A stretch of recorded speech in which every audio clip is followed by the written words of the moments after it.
جناب والا مینار پاکستان ویسا ہی ہے، وہی ہے، لیکن اس میں چڑھی کر بتا رہی ہے کہ جو قومیں اپنا ماضی اور تاریخ بھول جاتی ہے، تاریخ انہیں بھلا دیتی ہے۔ جناب والا یہ ملک تو اس لیے قائم کیا گیا تھا کہ لوگ یہاں پر حق کا ساتھ دے سکیں، حق آزادی کے ساتھ لکھ سکیں اور بول سکیں اور ظلم کے خلاف جہاد کا علم بلند کر سکیں، لیکن آج عالم یہ ہے کہ اس ملک میں حق بولنے والوں اور لکھنے والوں کے خلاف مارچ کھڑے کیے جاتے ہیں اور انہیں غدار ہونے کا خطاب دیا جاتا ہے۔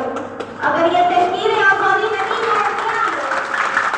اگر یہ آزادی کی توہین نہیں ہے تو کیا ہے کہ وہ جو خواب تھے میرے ذہن میں، نہ میں کہہ سکی نہ میں لکھ سکی، کہ زبان ملی تو بچی ہوئی کہ قلم ملا تو بکا ہوا۔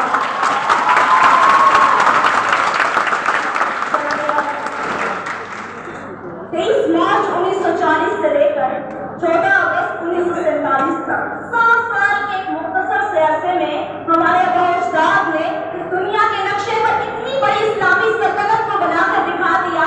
لیکن ہم پاکستانی عوام پچھلے 70 سالوں میں بھی ایک قوم نہ بن سکے۔ ایسی قوم جو اپنے ذاتی مفادات کو اپنے ملکی مفادات پہ ترجیح نہ دیتی۔ شب بھر میں مسجد بنا ڈالی ایمان کی حرارت والوں نے، من اپنا پرانا پاپی ہے برسوں میں نمازی بن نہ سکا۔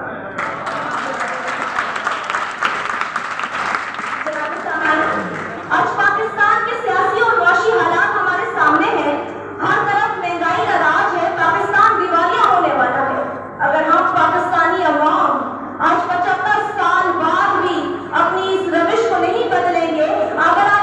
آج بھی اپنے ذاتی مفادات کو اپنے ملکی مفادات پہ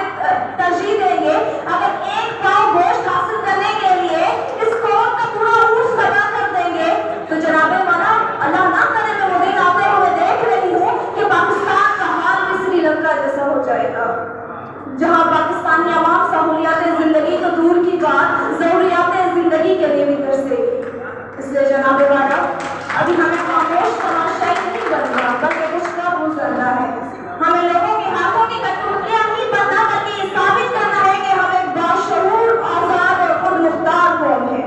ہمیں صرف گفتار کا غازی نہیں بننا بلکہ عمل کے میدان میں اپنے جوہر دکھانے ہیں۔ اور آخر میں علامہ اقبال کو شعر کہنا چاہوں گی، ہمت کرو جوانوں کہ کشتی بار سے نکلے، ہمت کرو جوانوں